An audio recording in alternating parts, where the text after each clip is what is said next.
Il était généreux, à l'écoute. Voilà comment ses parents, Farid et Delphine, décrivent leur fils Yanis. Là, c'était la petite tribu. On voit qu'il y a Yanis, il y a moi à l'époque. Yanis s'est suicidé le 30 mars dernier, 3 jours seulement avant ses 18 ans. C'est ça. Pour son anniversaire, on a été choisir son cercueil. C'est dur. Jamais 18 ans auparavant, on aurait pensé être obligé ce jour-là de faire ça. Le jeune homme a été victime d'une agression sexuelle en 2019. Son agresseur, condamné à 5 ans de prison ferme, est finalement libéré, comme la loi le permet, suite à un aménagement de peine. L'agresseur revient s'installer chez lui à 3 km du domicile de la famille. Surprise, cette dernière regrette de ne pas avoir été prévenue par la justice.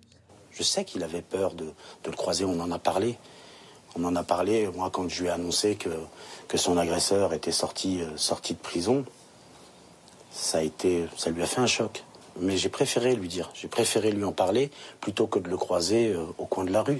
On ne remet pas quelqu'un en liberté, sachant qu'il habite à proximité de la personne qui l'a agressé.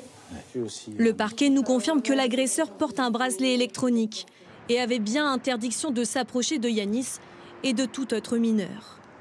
Il habite par ailleurs dans une autre commune. Le parquet nous confirme également avoir envoyé une lettre pour prévenir la famille de Yanis de la libération de l'agresseur. Une lettre que cette dernière n'aurait jamais reçue.